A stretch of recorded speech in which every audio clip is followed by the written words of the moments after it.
They want to know if it is someone whom they will like, whom they will trust to get the job done well and to get it done. They want to know if the mediator will be fair, that is, someone who will manage the process in a fair way.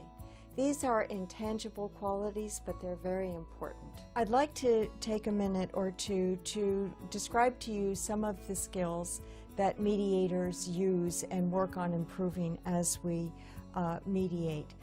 The first one that's extremely effective and important is a refined listening skill. That is a real workhorse in how we manage a process. A second very important skill is an attention to detail, focusing on what is going on and being communicated between the parties.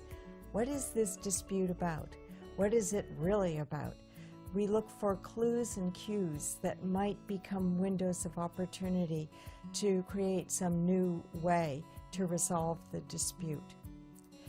A third quality or skill that is very important is a kind of leadership. We are influencing parties to try to look at the facts from a slightly different perspective. People already know most of the facts, and they have a perspective that they've held on to rather firmly. But it's important to try to open up that frame of reference. We're trying to reduce some of the very natural fear or resistance that we all have to making any kind of change. We're signaling in a way that fair compromise is not a loss.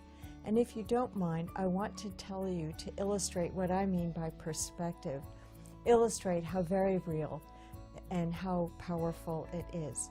The other day, I was taking a walk along the canal towpath in Washington, D.C., and it was the day after a lot of rain. The towpath is primarily a dirt path.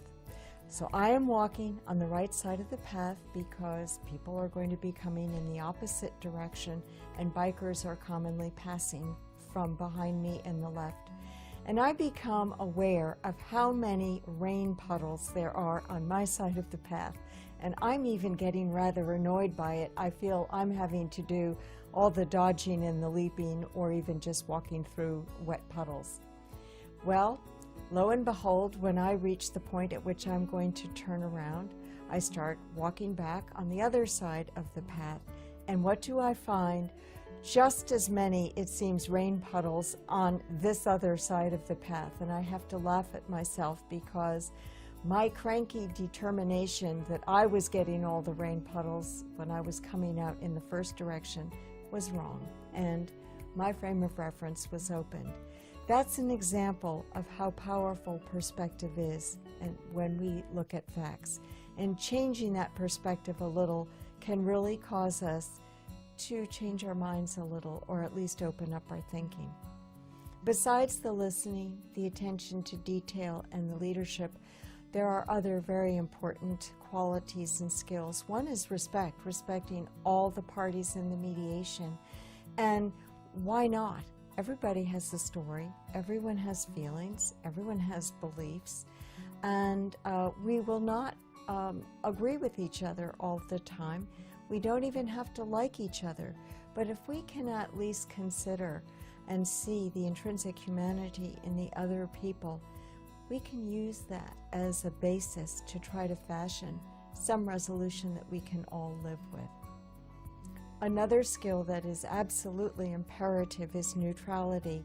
You might not think of that as a skill, but maintaining neutrality is not necessarily always easy, but it is incumbent, it is an ethical requirement for mediators that we balance the process and manage it so that it is a fair and balanced process for all the parties, so that no one is disadvantaged as a result of going through the process. It is an ethical requirement, as I've said. It is something to which I am deeply committed.